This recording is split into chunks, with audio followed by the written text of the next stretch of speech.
Matt Barrows of The Athletic. He covers the San Francisco 49ers. They start OTAs today. Matt, thank you so much for joining us, man. Appreciate it. Anytime, guys. Let's talk OTAs. Yes. What do you think, what's the number one thing that Kyle Shanahan and John Lynch want to accomplish at OTAs? Well, the pat answer is that you want to get your newcomers up to speed with your offense, and you want to get all of your draft picks going so that when they come back in July, you can have an actual competition. So there's no competition per se going on right now. There might be in the distant background, but what they're looking for now is that everybody is picking up the system so that when, July 26, 27, I forget when their first practice is, they hit the ground running. And then you have the battle for left guard. And then you have the battle for the slot wide receiver position and backup tailback and punter and some other ones. But specifically this week, I think that they're looking to see, Brock Purdy get some chemistry going with Mike Evans and Christian Kirk and Dejon Stribling and all the new receivers that have come in. I think that's one of the bigger themes this year for the team. This wide receiver core, it started to kind of change over last year, but this is the more stark change. You're going to see all new faces except for Ricky Pearsall, really, in that lineup this year. So getting that chemistry, getting that rapport going, the dynamic between Purdy and Evans, I think that's going to be big, and that starts in the spring. Matt, always a pleasure. Kyle was in Tom Tolbert's backyard, and they had a great interview, and I just wanted to run this by you because Kyle shared it with us in regard to him reading mock drafts. Is that what you want, Matt, from your top decision maker, or no big deal? I think he said that he looks at the mock drafts just to get a sense of, how the media and then how other teams are viewing different prospects. They were clear in saying that, they don't rely on that to build their own mock drafts, but to see, if they like a guy, is the guy that they like getting buzz right now. And I think that the Stribling case sort of underscored that. They liked Stribling. They thought that maybe they could go into day two and trade down even further and get Stribling a little bit deeper into day two. But the word on the street was that Stribling was hot and that they didn't want to take the risk of them trying to game the system one more time and then losing the very guy that they were gaming the system to get. So I think every team does that to some degree. What surprised me about the whole thing is this idea of the highlight reels, that's what the head coach is looking at initially. He's getting the assistant coach, in this case, Leonard Hankerson, the wide receivers coach, to put together highlight reels of the guys that he thinks that Shanahan will like. And Shanahan's whole thing is, hey, if you can't catch my attention with the highlight reel, you're not going to be able to catch my attention on this guy. So it sort of winnows down the list really quickly for the 49ers when you start to do that. Matt Barrows joining us on 95.7 The Game, covers the Niners for The Athletic. Give me, the 49ers have some outstanding injury issues that are going to linger. Can you maybe give us a little best case, worst case for Warner, Bosa, and Kittle? Yeah, I think Warner is 100%. I think that he would have played in the championship game had they beaten Seattle in January. He doesn't take part in the OTA practices per se. So these practices that start today and then the media will get to see them tomorrow. He wasn't taking part in them last year or the year before. So that doesn't mean that his injury is problematic. That's just his spring schedule. So he's back. Bosa, Michael Williams, George Kittle are the big ones who will not be taking part. Alfred Collins is another one who won't be taking part in this. All of those guys are expected back.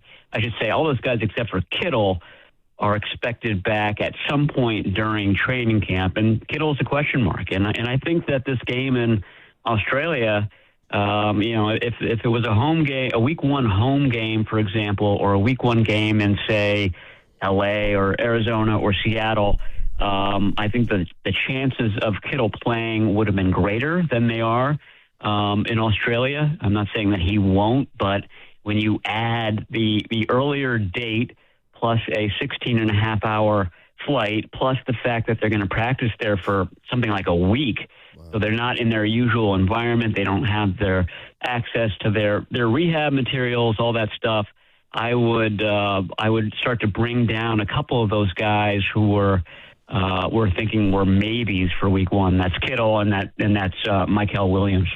Matt, Kyle also mentioned he wanted to get faster as a team, and they drafted Deshaun Stribling, as you know, out of Mississippi. You got Pearsall. You brought in Evans, a professional receiver, not a burner. How would you assess the Niners wide receiver room this year? Yeah, it's faster. I mean, the big question mark is, can those fast guys stay on the field? And that's something that Pearsall didn't do for half of last season. It's what Jacob Cowing, who might be the fastest 49er, offense and defense, couldn't do for even training camp. And then Jordan Watkins, who was a rookie last year, he showed real promise in the beginning of training camp, had a high ankle sprain in that first preseason game, and he barely played at all. So you're talking about their three fastest wide receivers, not counting Stribling. And, they got maybe 8 games from them last year. So that's a big deal. And I think that's always something that you're talking about when you're talking about fast guys. They're Ferraris. They're in the shop a lot. They get up to speed and then they tend to break down. So I think that's part of the allure of Stribling. He's fast, but he's not, he's also a big guy. He's also a physical guy.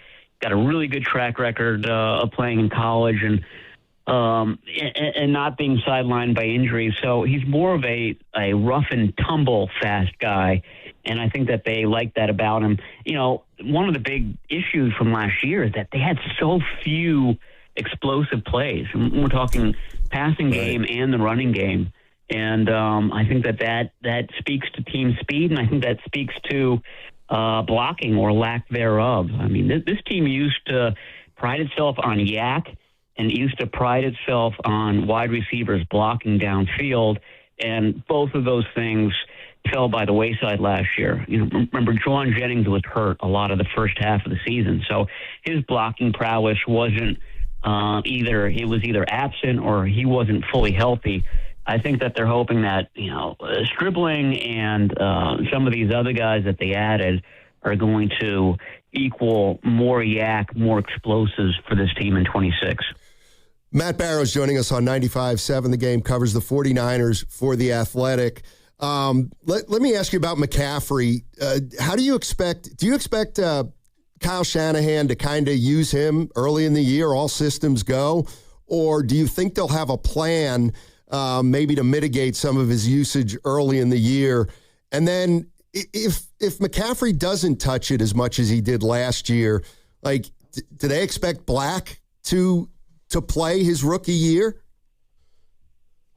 Yeah, I think that's one of the better competitions this summer. I mean, they obviously like Black. And they said, they thought that Black was the second best tailback in this draft. And the first tailback went really early. So that's a statement. I mean, and that shows that their fondness for this guy. They also have similar fondness for Jordan James. I think that competition is one of the better ones. And to answer your question, yeah, I think that there's a plan to not use Christian McCaffrey quite as heavily as they did certainly last season. The question is whether they follow through with that plan. I mean, they seem to have that plan every year, and then they realize that how valuable Christian McCaffrey is. Christian McCaffrey kept this team afloat for, what was it, 3/4 of the season? Yeah. He was everything for them. He was their best wide receiver, their best chain mover, their best running back, and he was hard to take off the field. I think that the hope is that, going back to what I said earlier, if you've got Mike Evans out there, if you've got Christian Kirk, if you've got Ricky Pearsall healthy, if you've got Stribling contributing, you don't have to lean on Christian McCaffrey quite so much, certainly in the passing game. So it'll be, partly that, partly McCaffrey's health, of course, and then partly which of these guys that these young guys, Jordan James and Black, step up. And, that starts now in the spring and then really goes into overdrive in late July. Matt, I hate to do this to you, but, my mind just wanders and it's random. And so many times I can't control it. But I have to ask you about a guy that I was a big fan of, and that was one Brandon Aiyuk. And I got to be careful here. I don't know Brandon, but I'm watching his socials, Matt, and I'm starting to think to myself, does he even want to play ball? How would Matt Barrows describe just the situation that you see Aiyuk in and this thing getting rectified? Yeah, last year at this time, or I should say last training camp, we would see Aiyuk on the field, and this is well known. He would be out there with the receiver group, and during the individual drills, he wouldn't be running the drills per se, but he'd sort of be in the background, sort of mimicking what his teammates were doing. And over time, that grew in intensity. He still wasn't, cleared to practice, but he was running the drills. These are the individual drills more intensely. And it seemed like he was going to come back. And at one point, and I forget what month it was, might have been late October, early November, Kyle Shanahan said, now we're in the realm where he's weeks away from having his practice window opened and him potentially rejoining practice. And then everything fell apart. He stopped coming in, and there was the big issue. My point is that he was on track at one point to play in 2025, and then he wasn't. So I don't know exactly what happened. I don't know if there was a hiccup. I don't know, but this idea that he's done or he can't run routes anymore, that his knee's destroyed, that certainly wasn't what they were saying, 8 months ago. They thought that he would be back. They thought that he would be a contributor, and I think the hope was that he'd be a contributor in the playoffs. But something else happened. No one has gotten to the bottom of it. No one knows why he doesn't return calls. I don't think he's returning calls from the agent.